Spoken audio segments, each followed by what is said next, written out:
Victory Venkatesh hit చిత్రాల దర్శకుడు అనిల్ రావుపూడితో ఒక మూవీ చేస్తున్నాడు.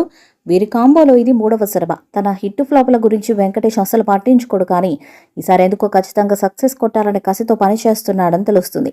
ప్రస్తుతం Venkatesh super hit director Anil Ravipudi డైరెక్షన్లో సినిమా చేస్తున్నారు. ఆల్రెడీ వెంకటేష్తో F2, F3 సినిమాలు చేసిన ఈ కాంబోలో మరో సినిమా అనగానే ఫ్యాన్స్లో ఆసక్తి పెరిగింది.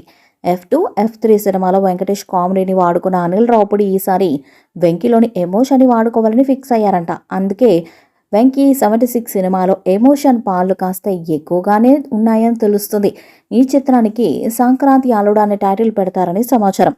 అందుకే సినిమాను సంక్రాంతికి రిలీజ్ చేస్తున్నారు. పొంగల్ రేసులో ఎవరు ఎలాంటి సినిమాలతో వచ్చిన మంచి ఫ్యామిలీ ఎంటర్టైనర్, ఇంకా కొద్దిపాటి ఎమోషన్స్ ఉంటే సినిమా సూపర్ హిట్ అన్నట్టే లెక్క. ఇక అలాంటి ఎమోషన్స్ పండించడంలో వెంకటేష్కి వెన్నతో పెట్టిన విద్య. అందుకే అనిల్ రావుపూడి డైరెక్షన్లో వస్తున్న ఈ సినిమాతో ఎమోషన్ పండిస్తున్నారని తెలుస్తుంది. ఈ సినిమాకు సంక్రాంతి అల్లుడు అన్న టైటిల్ పరిశీలనలో ఉందని తెలుస్తుంది. అదే టైటిల్ అయితే సంక్రాంతికి రిలీజ్ కన్ఫర్మ్ అయినట్టే లెక్క. ఈ సినిమాలో వెంకటేష్ సరసన మీనాక్షి చౌదరి, ఐశ్వర్య రాజేష్ నటిస్తున్నారు.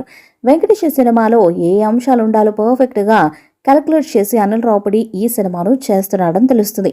మరి వెంకీ మామ ఈ సినిమాతో ఎలాంటి ఫలితం అందుకుంటాడో చూడాలి. ఈ సినిమాలో మీనాక్షి చౌదరి, ఐశ్వర్య రాజేష్ హీరోయిన్స్గా నటిస్తున్నారు. సినిమాలో హీరో వెంకటేష్ ఒక మాజీ పోలీస్, అలాగే ఓ ex cop, ex girl friend, excellent wife, ఈ ముగ్గురి మధ్య జరిగే ఓ క్రైమ్ ఎంటర్టైనర్ ఈ సినిమాగా తీసుకురాబోతున్నారు మేకర్స్. ఈ సినిమాలో ఐశ్వర్య రాజేష్ వెంకటేష్కి భారీగా నటిస్తుంది. ఈ సినిమా 2025 సంక్రాంతికి ప్రేక్షకుల ముందుకు తీసుకురావడానికి ప్లాన్ చేస్తున్నారు. ఇక ఈ క్రమంలో అనిల్ రావుపూడికి సంబంధించిన ఒక న్యూస్ సోషల్ మీడియాలో వైరల్ అవుతుంది. స్టార్ డైరెక్టర్గా దూసుకుపోతున్న అనిల్ రావుపూడి ఎప్పటికప్పుడు తన రెమ్యునరేషన్ని కూడా పెంచుతూ వస్తున్నారు. తాజాగా ఆయన రెమ్యునరేషన్ మరొకసారి పెరిగినట్టు తెలుస్తుంది. ఇంతకీ అనిల్ రేట్ ఎంత పెంచాడంటే సినిమాకు దాదాపు 25 కోట్లకు పైగా వసూలు చేస్తున్నాడంట. అనిల్ సినిమాలో మంచి బిజినెస్ చేస్తుండటం, లాభాలు కూడా వస్తుండటంతో నిర్మాతలు కూడా అనిల్ రావుపూడికి అడిగినంత కట్టబెడుతున్నారట. ఇప్పటికే వెంకటేష్కి F2, F3 సినిమాలతో సూపర్ హిట్ ఇచ్చిన అనిల్ రావుపూడి ఇప్పుడు 3వ సినిమాతో కూడా సూపర్ హిట్ ఇస్తాడేమో చూడాలి. ఈ వీడియోపై మీ అభిప్రాయాన్ని కామెంట్ బాక్స్లో తెలియజేయండి. వీడియో మీకు నచ్చితే లైక్ చేయండి, షేర్ చేయండి, కామెంట్ చేయండి. మరిన్ని అప్డేట్స్ కోసం మన ఛానల్ని సబ్స్క్రైబ్ చేయండి. అలాగే పక్కన ఉన్న గంట సింబల్ గట్టిగా కొట్టండి.